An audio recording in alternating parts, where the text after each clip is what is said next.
இப்போ நம்ம maximum minima basics எல்லாம் வி கம் அக்ராஸ். ஸோ நம்ம ஃபார் அண்டர்ஸ்டாண்டிங்க்கு நம்ம சம்ஸ் பார்க்கலாம். கொஞ்சம் பிக்காக கான்செப்டை புரிகிற மாதிரி நல்ல ஸ்டாண்டர்டான சம் எடுத்திருக்கோம். ஸோ நம்ம ஃபர்ஸ்ட் சம்மை வந்து கிவன் என்னன்னு இருக்குன்னு பார்த்துக்கலாம். So will write down the sum, note down the sum. What is sum is a particle, change பண்ணிடலாம். A particle moves along x axis கொடுத்திருக்காங்க. So the particles in kinematics always remember assumed a single particles moving, the velocity, displacement, everything related to particles are to be calculated. According to which equation S is equal to t cube minus 15 by 2 t square plus 12 t plus 5. According to this equation, the particle is moving, where S is a displacement, t is a time, S in meter, t is in second.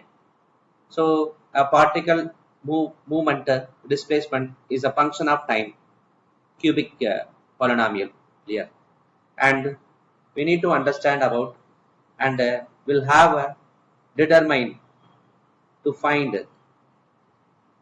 the speed increasing, decreasing, the time when speed increasing or decreasing.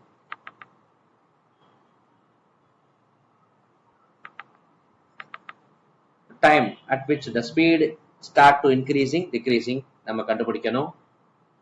அடுத்தது இது ஒண்ணுன்னு வச்சுக்கலாம். ரெண்டாவது என்ன கண்டுபிடிக்கலாம்னா, at what time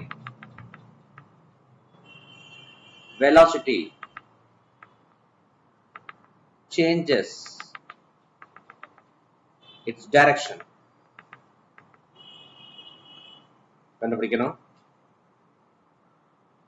அடுத்தது find the distance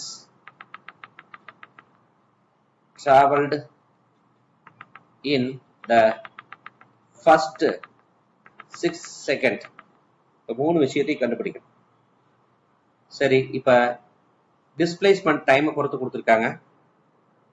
okay, இப்போ velocity வேணும்னா இந்த டிஸ்பிளேஸ்மெண்ட் will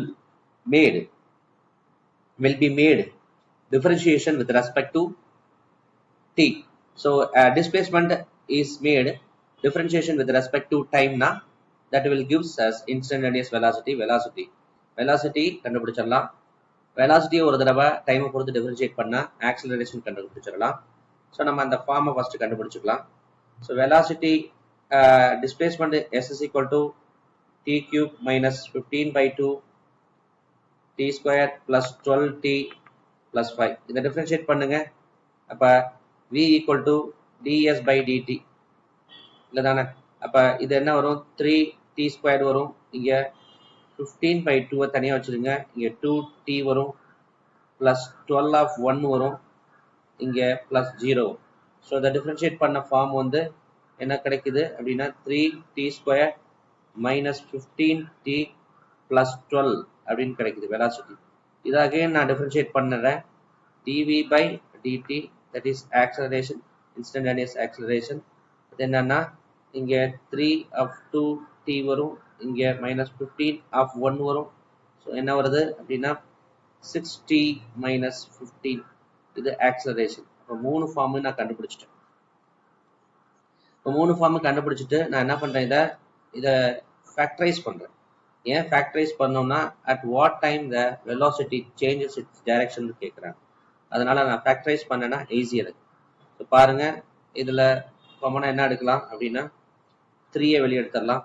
எடுத்துட்டோம்னா t square minus 5 3s are 15. அப்போ 5t பிளஸ் இது என்னது 4 3s are 12. அதனால 4 அப்படி போட்டுக்கலாம்.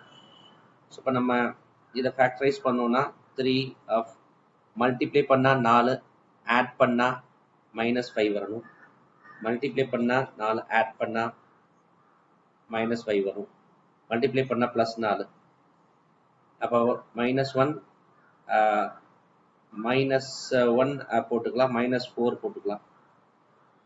மல்டிப்ளை பண்ணால் +4 ஆட் பண்ணால் -5 வரும். பாருங்க, இங்கே இதை ரெண்டையும் மல்டிப்ளை பண்ணுங்க, +4 வருது, ஆட் பண்ணால் -5 வருது. ஆட் மல்டிப்ளைனா. ஸோ இப்போ நம்ம இதை நம்ம ஃபேக்டரைஸ் பண்ணிக்கலாம். எப்படின்னா t-1 t-4 சரிங்களா? இது ரெண்டையும் மல்டிப்ளை பண்ண இந்த ஃபார்ம் வரும்.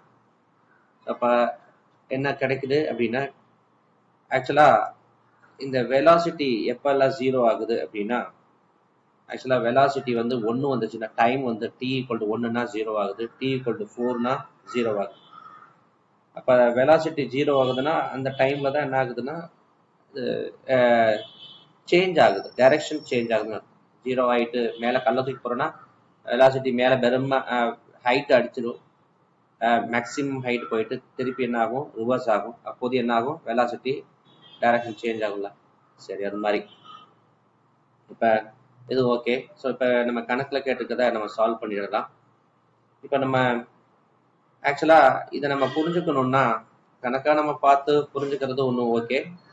இப்போ வந்து நான் இதை கிராஃபில் இதை எப்படி இருக்குன்னு பார்க்க போகிறேன், டிஸ்பிளேஸ்மெண்ட் ஃபங்க்ஷன் எப்படி இருக்குன்னு பார்க்க போகிறேன். நான் ஜஸ்ட் உங்களுக்கு இதோட கிராஃபிக்கலாக சிஸ்டமேட்டிக்காக நம்ம பார்ப்போம். பாருங்கள், இந்த ஈக்குவேஷன் நான் எழுதியிருக்க பாருங்கள், ST = t³ - 15 இதான் நான் எழுதியிருக்கேன். ஸோ இதை நான் செலக்ட் பண்ணியிருக்கேன். ஸோ செலக்ட் பண்ணனால எனக்கு என்ன கிடைக்குது பாருங்கள். இதை சிம்பிளிஃபை பண்ணிடலாம், மினிமைஸ் பண்ணுறேன்.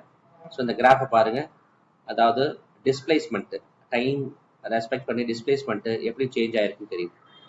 டிஸ்பிளேஸ்மெண்ட்டை டைமை பொறுத்து எப்படி சேஞ்ச் ஆகிருக்குன்னு தெரியுது. அப்போ இதெல்லாம் டைம், எக்ஸ் ஆக்சிஸ்லாம் டைம் சொல்லியிருக்கோம்.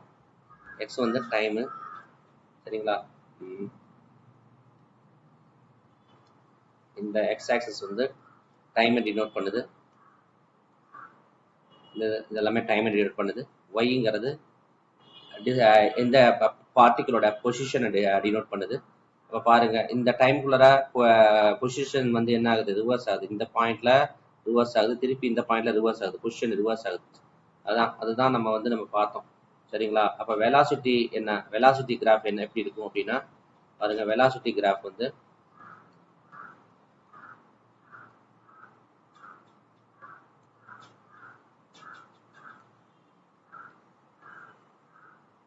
வெலாசிட்டி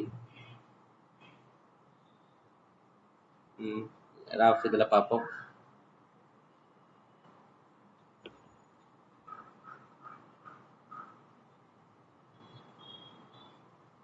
பாருங்க, வெலாசிட்டின்றது இங்க இருக்கு. இந்த கிராஃப் எப்படி இருக்குன்னு பாருங்க. இந்த blue colour graph velocity graph. இதை மினிமைஸ் பண்ணி பார்க்கலாம்.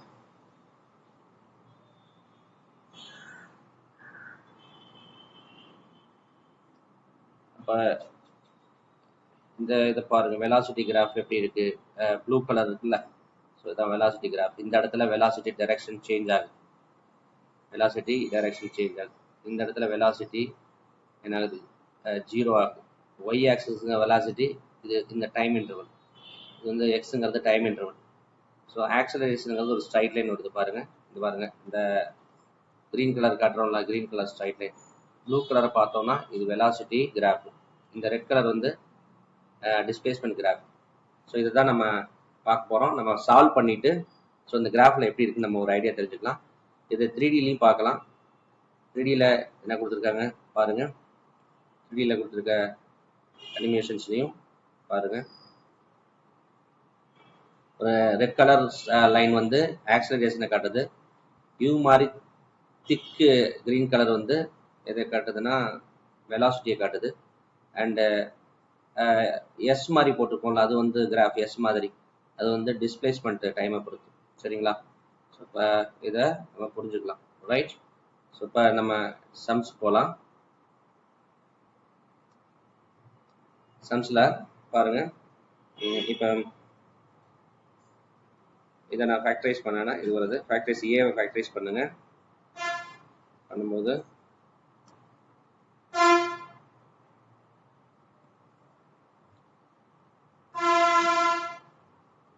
ஏ என்ன பண்ணலாம்னா 3 எடுத்துடலாம் வெளியில். 2t minus 5 அப்படின்னு வருது. ஆக்சுவலாக இப்போ தான் நம்ம டைம் இன்டர்வல் எழுத போகிறோம். இப்போ நம்ம புரிஞ்சுக்கலாம்னா என்னென்னா ஒரு விஷயம் நம்ம புரிஞ்சுக்கணும். எப்படின்னா ஒரு இப்போ வெலாசிட்டி எடுத்துக்கிறோம், ஆக்சலரேஷன் எடுத்துக்கிறோம்னா வெலாசிட்டி வந்து ஆக்சலரேஷனும் ஆக்சலரேஷனும் சேம் சைனில் இருக்குது. ப்ளஸ்ஸு இல்லாட்டி வெலாசிட்டி மைனஸு ஆக்சலரேஷன் மைனஸ் இப்படின்னு இருக்குதுன்னா சேம் சைனில் இருக்குதுன்னா என்னது ஸ்பீடு என்னது இன்க்ரீசிங். சரிங்களா? ரெண்டுமே சேம் சைனில் இருக்கல. இப்போ மாற்றி இருக்குதுன்னா velocity minus acceleration plus or, velocity plus acceleration minus இப்படி இருக்குதுன்னா ஸ்பீடு என்ன ஆகுது? டிக்ரீசிங். சரிங்களா? Speed increasing decreasing. அப்போ இதுதான் நம்ம புரிஞ்சுக்கணும். அப்போ அது போல் இங்கே நான் 2.5 கொடுத்தேன்னா என்ன ஆகுது? 2.5 கொடுத்தேன்னா இங்கே 5ன்னு வந்துடும். ஸோ அப்போ ஆக்சலரேஷன் என்ன ஆயிடும்? 0 ஆயிடும். ஆக்சலரேஷன் 0 ஆயிடும். அப்போ 2.5க்கு கீழே கொடுக்கும்போது 2.5க்கு கீழே டி கொடுக்கும்போது 2.5க்கு கீழே டி இருக்கும்போது கண்டிப்பாக ஆக்சலரேஷன் என்னவா இருக்கும்? நெகட்டிவாக இருக்கும். ஆக்சலரேஷன் நெகட்டிவாக இருக்கும். 0 கம்மியாக இருக்கும், நெகட்டிவாக இருக்கும் கண்டிப்பாக. சரிங்களா? இதை உண்மை தெரிஞ்சுக்கலாம். அப்போ 2.5க்கு டி வந்து அதிகமாக இருக்கும்போது டி கிரேட்டர் தென் 2.5 அப்படின்னா பாசிட்டிவ் வேல்யூ வரும். அப்போ ஆக்சலரேஷன் பாசிட்டிவ் வேல்யூ வரும். ஸோ அதனால் ஆக்சலரேஷன் பாசிட்டிவ், 0 விட அதிகமாக இருக்கும் பாசிட்டிவ் அப்படின்னு புரிஞ்சுக்கணும். ஸோ அப்போ ஆக்சுவலாக இது நம்ம தெரிஞ்சுக்கிட்டோம். அப்போ 1லேருந்து இப்போ வந்து நம்ம 1லேருந்து 4 செகண்ட் 1லேருந்து 4 செகண்டுக்கு தான் என்ன ஆகுது? 1லேருந்து 4 செகண்டுக்கு தான் வெலாசிட்டி என்ன ஆகுது? 1 போட்டாலும் சரி 4 போட்டாலும் சரி 0 ஆயிரும் அப்படிங்கிறத நம்ம தெரிஞ்சுக்கிட்டோம். ஸோ அப்போ நம்ம அனலைஸ் பண்ணும்போது ஈஸியாக அனலைஸ் பண்ணுவோம். கிராஃபை நம்ம எழுதிட்டு ஈஸியாக அனலைஸ் பண்ணுவோம். S is equal to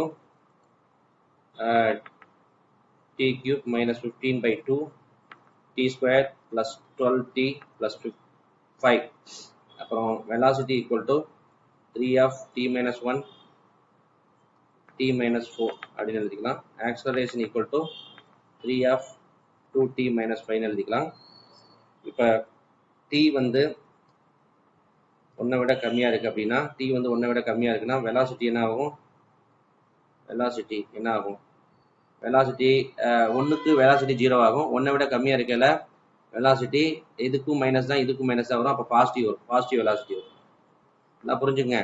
1 விட கம்மியாக போடல இங்கேயும் மைனஸ் தான் வரும். 1 விட கம்மியாக போட இந்த ப்ராக்கெட்லையும் மைனஸ் தான் வரும். மைனஸ் இன்ட்டு மைனஸ் ப்ளஸ் ஆகிடும். இப்போ velocity always greater than 0, then it is a positive velocity.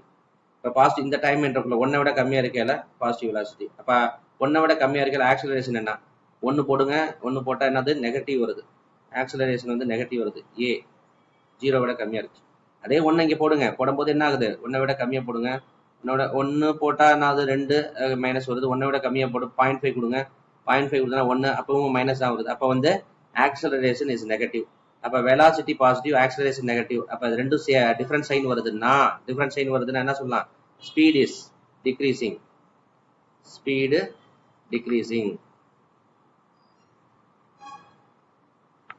சரிங்களா? அடுத்தது வெலாசிட்டி 1 செகண்டுக்கும் 2.5 செகண்டுக்கும் இடையில வச்சு பார்ப்போம் வெலாசிட்டி. அப்போ 1 செகண்டுக்கு மேலே 2.5 செகண்டுக்கு கம்மியாக இருக்குதுன்னு வச்சுக்கோங்களேன். 1 செகண்டுக்கு மேலே 2.5 செகண்டுக்குள்ள வெலாசிட்டி இந்த டைமில் என்ன இருக்கு பாருங்க. 2.5 செகண்டு எக்ஸாக்டாக போட்டோம்னா ஆக்சலரேஷன் 0 ஆயிரும். அப்போ வெலாசிட்டி 1 செகண்டு போடையில 1 செகண்டுக்கு மேலே போடையில 1க்கு மேலே போட்டால் இங்கே என்ன வரும்? பாசிட்டிவ் வரும். இங்கே நெகட்டிவ் வரும். சரிங்களா? அப்போ ஆக்சுவலாக இங்கே பாசிட்டிவ் வரும், இங்கே நெகட்டிவ் வரும். அப்போ ப்ளஸ் இன்ட்டு மைனஸ் வரும். நல்லா யோசனை பண்ணி பாருங்க. 1 செகண்டுக்கு மேலே 2.5க்கு கம்மியாக போட்டிங்கன்னா ஆக்சுவலாக இது வெலாசிட்டி நெகட்டிவ் தான் வரும். வெலாசிட்டி நெகட்டிவ் வரனால V0ன்னு போட்டுக்கலாம். இதே டைம் இன்டர்வல்ல ஆக்சிலரேஷன் என்ன ஆகும்னு பாருங்க. ஆக்சிலரேஷன் கண்டிப்பா என்ன ஆகும்னு பாருங்க. ஒன்னோட மேல 2.5 கம்மியா, ஒன்னோட மேல 2.5 கம்மியா போட்டோம்னா 2.5னா ஒரு 2 போட்டுனா 4 வரும். 4ல இருந்து ரிமூவ் பண்ணா நெகட்டிவ் தான் வருது. அப்ப ஆக்சிலரேஷன் நெகட்டிவ் வருது. ஆக்சிலரேஷன் நெகட்டிவ் வருது. அப்ப வெலாசிட்டியும் நெகட்டிவ், ஆக்சிலரேஷன் நெகட்டிவ் அப்படி இருந்ததுனால சேம் சைன் தானே. அப்ப அதனால ஸ்பீடு என்ன ஆகுது? Speed velocity negative, acceleration negative, speed is increasing.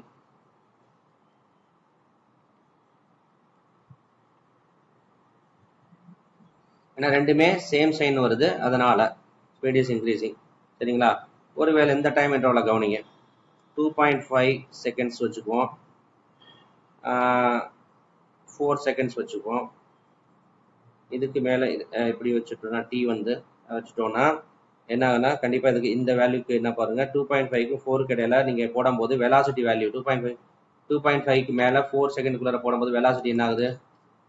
2.5க்கு மேல 4 கீழே போடும்போது வெலாசிட்டி நெகட்டிவ் தான் வருது.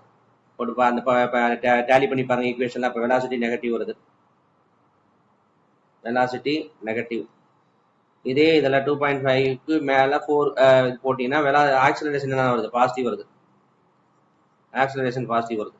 ஸோ அதனால இது ரெண்டும் டிஃபரன்ஸ் சைன் இருக்கனால என்ன, ஸ்பீட் இஸ் டிக்ரீஸ்னு போட்டுக்கலாம்.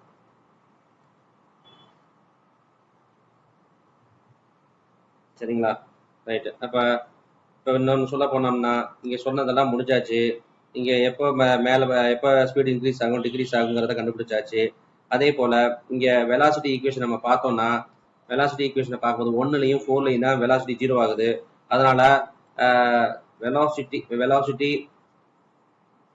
velocity changes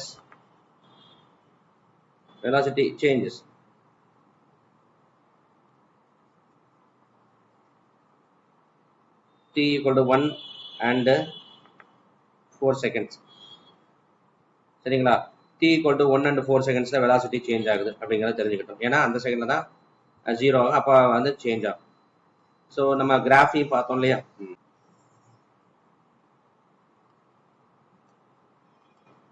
டிஸ்பிளேஸ்மெண்ட் மட்டும் பிக் பண்ணுங்க, இது வேண்டாம். டிஸ்பிளேஸ்மெண்ட் ஈக்குவேஷன் மட்டும் பிக் பண்ணுங்க. 0 to 6 செகண்ட் இங்க பாருங்க. 0 to 6 செகண்டுக்கு டைரக்டா இதை கொஞ்சம் பெருசு பண்ணுங்க. இந்த 0 to 6 செகண்டுக்கு டிஸ்பிளேஸ்மெண்ட் இதுதான். எஸ்ன்றது ஒய் ஆக்சஸ்ல இருக்கு, டீன்றது எக்ஸ் ஆக்சஸ்ல இருக்கு. அப்ப 0 to 6 செகண்டுக்கு எவ்வளவு டிஸ்பிளேஸ்மெண்ட் ஆயிருக்கு? இந்த 6th செகண்டுக்கு எந்த இடத்துல கிராஃப் இன்டர்செக்ட் ஆகுதுன்னு பாருங்க. கரெக்டா 45ல ஆகும். நீங்க டேலி பண்ணி பாருங்க, அதுதாங்க வரும். 45ல எக்ஸாக்டா 45ல 46 45ல இன்டர்செக்ட் ஆயிருக்கு. ஸோ அப்போ டிஸ்பிளேஸ்மெண்ட் வந்து 45 மீட்டர் 0 to 6 செகண்ட்ல. அதை நம்ம மேனுவலா எப்படி கண்டுபிடிக்கிறது நம்ம பார்ப்போம். மேனுவலா கண்டுபிடிக்கிறது ஈஸி.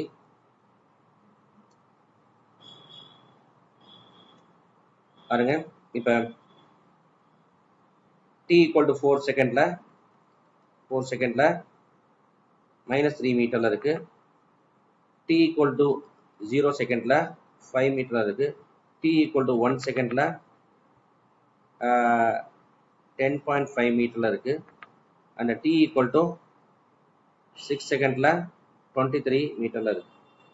சரிங்களா? அப்ப பாத்தீங்கன்னா 0 to 1 ஃபர்ஸ்ட் 0 to 1 போயிருக்கணும். அப்போது 0 to 1 போயிருக்குன்னா 10.5 minus 5 மீட்டர். அப்ப எவ்வளவு பொசிஷன் அப்படிங்கிறது 5 ரிமூவ் பண்ணணும். 5.5 மீட்டர்ல இருக்கு. இவ்வளவு பொசிஷன் இருக்கு, போயிருக்கு. அடுத்தது 1ல இருந்து 4 செகண்ட் தானே. 1ல இருந்து 4 செகண்ட் 1ல இருந்து 4 செகண்டோட டைரக்ஷன் எப்படி போட்டுக்கலாமா? 1ல இருந்து 4 செகண்டுக்கு இப்படி போயிருக்கணும். அப்படி போகையில என்ன ஆயிருக்கு? பொசிஷன் சேஞ்சஸ் நடந்திருக்கு. அப்ப பாருங்க,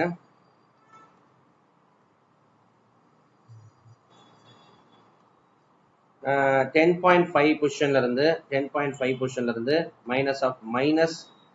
மீட்டருக்கு போயிருக்கு. Initial position minus final position போயிருக்கும் போது எவ்வளவு போயிருக்கணும்? ஸோ அதோட ஆன்சர் 10.5 எவ்வளோ வருது? 13.5 மீட்டர் வருது. அடுத்தது 4 செகண்ட் இருந்து 6 செகண்ட் போயிருக்கணும். அப்போ 4 செகண்ட் இருந்து 6 செகண்டுக்கு எப்படி போயிருக்கணும் அப்படி பாருங்க 23 மீட்டர் போயிருக்கு. அப்போ இனிஷியல் பொசிஷன் ஃபைனல் பொசிஷன். அப்போ இனிஷியல் பொசிஷன் ஃபைனல் பொசிஷனா இனிஷியல் பொசிஷன் எவ்வளோ 3ல இருக்குது. Final position 20 final position minus initial position 23 minus of -3 சரிங்களா? எவ்வளோ போயிருக்குது? அப்போ 26 போயிருக்கு. 26 மீட்டர். எல்லாத்தையும் ஆட் பண்ணுங்க. 0.5 இங்கே 5 ஆட் பண்ணால் 14 வருது. 14 + 19 வருது. 19 26 எவ்வளோ வருது? 6 5 15 மீதி 1 45 மீட்டர் வருது. இப்போ ஆக்சுவலாக 45 மீட்டர் டிஸ்டன்ஸு போயிருக்குது, ஸ்ட்ரைட் லைன் டிஸ்டன்ஸ். சரிங்களா? இப்போ பார்த்தீங்கன்னா இது போயிருக்கு, இந்த டைம் இன்டர்வலில் போயிருக்க டிஸ்டன்ஸ் வந்து இவ்வளோன்னு தெரியுது. கிராஃப்லையும் நம்ம ஈஸியாக நம்ம கண்டுபிடிச்சிக்கோம். கிராஃப்லையும் ஈஸியாக நம்ம பார்த்தையும் தெரிஞ்சிச்சு. இந்த கிராஃபில் இந்த 6 செகண்டுக்கு 0 to 6 செகண்டுக்கு எவ்வளோ போயிருக்குன்னு நம்ம கிராஃபில் டைரெக்டாக பார்த்தையும் தெரிஞ்சுக்கலாம். சரிங்களா? 45 பாருங்கள், 6ல் 45ல் தான் இதாகுது. இந்த இடத்துல 45 46 45 இந்த இடத்துல தான் இதாகுது. ஏன்னா இது 5 செகண்டு, இது 6 செகண்டுக்கு இங்கே வருது இல்லை. கீழே கிராஃபில் பார்த்தீங்கல்ல, கிராஃபில் 6 செகண்ட் தான் இங்கே இருக்குல்ல. ரைட்.